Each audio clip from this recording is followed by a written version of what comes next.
Shabbat Shalom, friends. The whirlwind in the south of Israel and the north of Israel still continues. No, we haven't had a full-on, full-fledged rocket attack from Iran yet, but there's a delegation in Qatar right now about a ceasefire. Israeli delegates are there, along with Hamas. That must be a hard job, about releasing the hostages. And inside Iran, they're experiencing a cyber attack. I don't know who's responsible for that, but something's going on.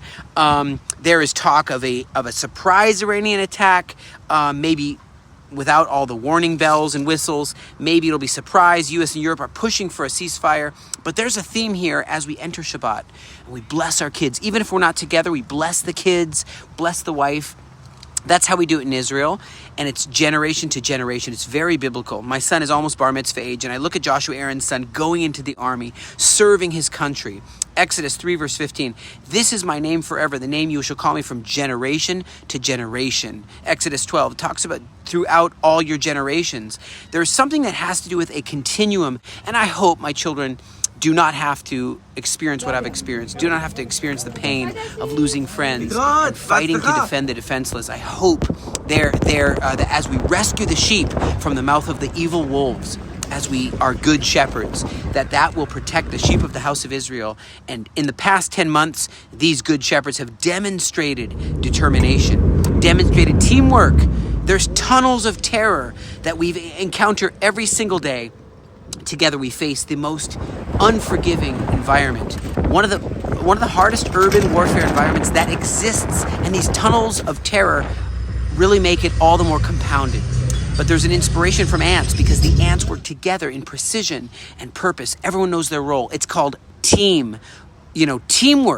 And that's what I'm seeing when I'm looking at these ants, and I look at the army and I see there's a team which is generation to generation, and we have to work together, even around the world, with faith, determination. Our team has walked together. We've walked on water through this storm, through this time, but it's thanks to you. What seemed to be impossible, we've continued, we've persevered, but yet there's still a journey ahead together with you. The enemies around the world are not resting. The sages, the biblical sages in Jeremiah 31, verse 10, "He who scattered Israel will regather him." We are part of that great regathering. It might seem impossible, but this Shabbat, I want you to believe in the impossible. Fight for the restoration of Israel. Stand for the protection of Israel from generation to generation. May God's purposes and plans be manifest in this time. UN school, United Nations school. Look at that. Are you surprised? Are you surprised to see that? We continue forward together as a team, marching forward, and we know that God's protecting us. Isaiah 37, 2 Kings 19 talks about supernatural protection of Israel.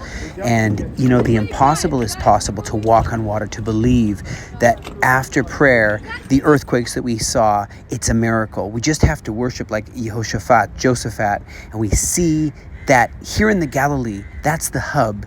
Please join us. Consider joining the Ambassador Academy and seeing how you can be trained as a leader to walk on water, to learn your role and your purpose.